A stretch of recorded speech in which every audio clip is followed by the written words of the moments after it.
एक चीज़ है जो हर भारतीय करता है, हर भारतीय डेली पीता है उसको, उसके पीछे की साइंस समझते हैं। चाय की बात करना चाहता हूँ मैं, सब चाय के दीवाने हैं। इनफैक्ट जो लोग देख रहे हैं, बहुत लोग चाय डेली पीते होंगे, हम भी डेली पीते हैं यार, 2-2 बार पीते हैं हम तो इनफैक्ट।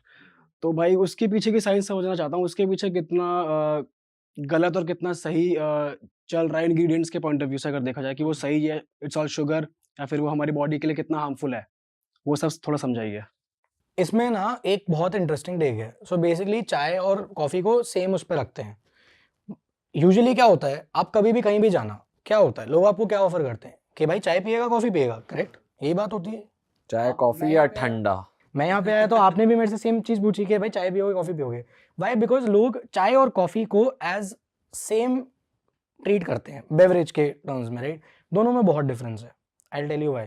जो कॉफ़ी है, कॉफ़ी के अंदर और चाय के अंदर, दोनों के अंदर उनका एसिड प्रोफाइल इस बात पे वेरी करता है कि उनकी ब्रूइंग कैसे हुई है। कॉफ़ी को अगर आप हॉट ब्रू कर रहे हो, मतलब अगर मैं कॉफ़ी को गर्म कर रहा हूँ, उबाल रहा हूँ, उसे कहते हैं हॉट ब्रूइंग, तो उसका एसिड प्रोफाइल बढ़ जाता है।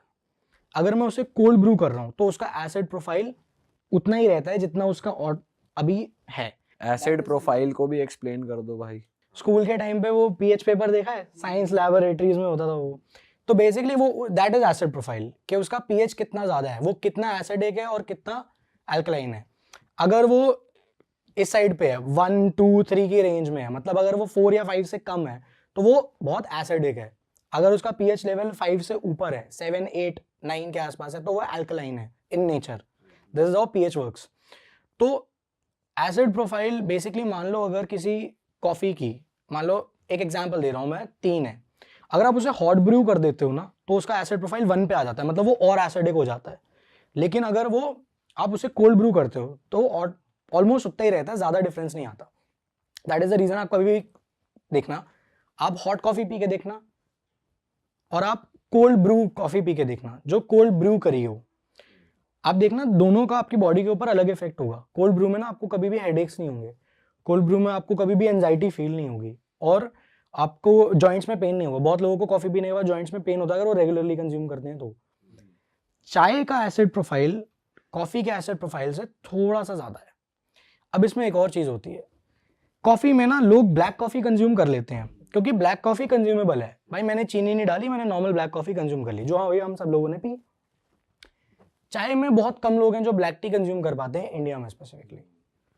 और चाय में आप कभी भी देखना, हमेशा लोग दूध डालते हैं। बाहर की कंट्रीज में चाय में दूध नहीं डाला जाता। इंडिया में तो भर के दूध चाहिए होता है वही चाय में, कि चाहिए ही चाहिए। हम तो गाली दे देते हैं, भाई तुमने दूध कम डाला है, अरे कैसी चाय बना दी। ठीक है, अब पहली बात तो आप उसमें दूध डालते हो, फिर आप उसमें चीनी भी डालते हो। दूध के अंदर क्या होता है? लैक्टिक एसिड होता है। आपकी चाय ऑलरेडी एसिडिक है, उसका एसिड प्रोफाइल और बढ़ गया है, प्लस आपने उसके अंदर चीनी भी डाल दी है, चीनी से भी एसिड प्रोफाइल और इंक्रीज हो जाता है, राइट? अब इससे होगा क्या, जब आप उसे रेगुलरली कंज्यूम करते हो ना, तो ये आपकी बॉडी में प्रॉब्लम क्रिएट करना शुरू करता है। मैं आपको अपना पर्सनली बताता हूँ, मैं चाय नहीं पीता बिकॉज मेरे को चाय सूट नहीं करती है। मैं जिस जिस दिन चाय पीता हूँ ना, उस दिन मेरे बोन्स में पेन होना शुरू हो जाता है, I don't know for what reason. तो मैंने जब सारी चीज़ें समझी कि कैसे काम करता है, क्या चीज़ है, तो आई अंडरस्टूड कि दिस इज एक्चुअली प्रॉब्लमेटिक। अब बहुत लोग बोलेंगे यार हम तो दिन में 2 बार पीते हैं, हमें तो हेल्प करती है सही रहने में, हमें तो कोई दिक्कत भाई नहीं अगर आती है। तुमने या तो स्टार्टिंग से चाय नहीं पिया, आपने अपनी बॉडी को आदत ना डाली चाय ये पीने भी की। हो सकता है, बट आप कभी भी देखना, चाय और कॉफ़ी दोनों चीज़ें एडिक्टिव है। आप जितना रेगुलरली कंज्यूम करोगे, आपको उसका इफेक्ट होना उतना कम हो जाएगा। पर मैं इसमें अगर इंग्रेडिएंट की बात करें तो वो भी हार्मफुल होते हैं, जो मतलब जो कंपनी से आती है। नहीं, एक्चुअली में क्या होता है कि हार्मफुल इस बात पे डिपेंड नहीं करता। There are lot of factors. आपका लाइफस्टाइल भी बहुत मैटर करता है इस चीज़ में, राइट? अगर आप 2 टाइम चाय पी रहे हो बट आप एक बहुत एक्टिव लाइफस्टाइल जीते हो, आप जिम भी जाते हो, आप अच्छा खाते भी हो, आप टाइम पे सोते भी हो, तो आपको उसका कोई ज़्यादा नेगेटिव इफेक्ट देखने को मिलेगा नहीं, और आप सही से हाइड्रेटेड हो, क्योंकि आपका एसिड प्रोफाइल बढ़ता है जब आप एसिडिक चीज़ें कंज्यूम करते हो। अगर आप उसे फ्लश आउट कर रहे हो रेगुलरली पानी पी पी के, तो आपको प्रॉब्लम नहीं आएगी। प्रॉब्लम आती है जब आप बहुत सारे खराब फैक्टर्स को कंबाइन करते हो। भाई मैं चाहता हूँ आप थोड़ा बताओ कि अगर जैसे जो लोग ज़्यादा चाय पीते हैं, जैसे बड़े एज के लोग हो गए जिनका लाइफस्टाइल इतना एक्टिव नहीं है या जिनकी जॉब बैठ के काम करने वाली है, वो ज़्यादा चाय कंज्यूम कर रहे हैं या कॉफ़ी कंज्यूम कर रहे हैं और उनकी बॉडी में ज़्यादा एसिड प्रोड्यूस हो रहा है, तो फिर उनके साथ क्या होता है, मतलब कैसे इफ़ेक्ट करता है वो, क्या नेगेटिव इम्पैक्ट देता है वो बॉडी को? सो इसमें मैं आपको एक चीज़ बताता हूँ। Basically there is a process in body which is called acidosis, जिसे ये कहते हैं, जो कि साइंटिफिक टर्म्स में इसका सिंपल सा मतलब ये है कि आपकी बॉडी, एसिड जो है आपकी बॉडी में, आपका ब्लड उस एसिड को एब्जॉर्ब कर रहा है और आपका ब्लड का एसिड प्रोफाइल बहुत ज़्यादा इंक्रीज हो गया है। अब क्या होता है ना, देखो आपकी बॉडी स्मार्ट बहुत है, राइट?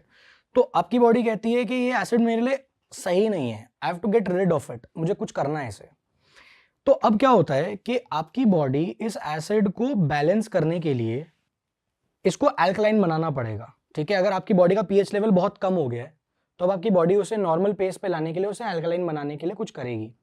अल्कलाइन बनाने के लिए आपकी बॉडी कैल्शियम को खींचती है, अच्छा।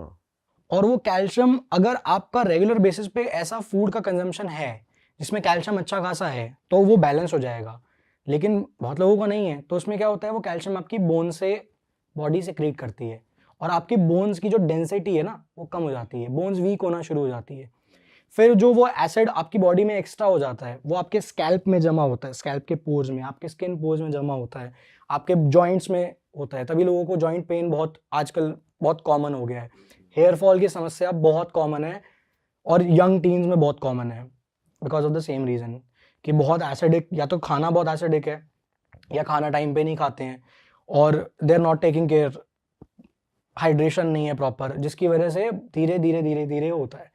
आप कोई भी बड़ी डिजीज देखोगे ना, हाइपरटेंशन, डायबिटीज, मैसिव, अगर किसी को हेयर लॉस हो रहा है तो बॉल्डनेस जिसे कहते हैं प्रॉपर वाली, ठीक है? चाहे मतलब कोई भी आप बड़ी डिजीज देखोगे ना जिसके साथ हो रखी है, थायराइड, ये सारी चीजें, ये कभी भी ना किसी को एक दिन में नहीं होता।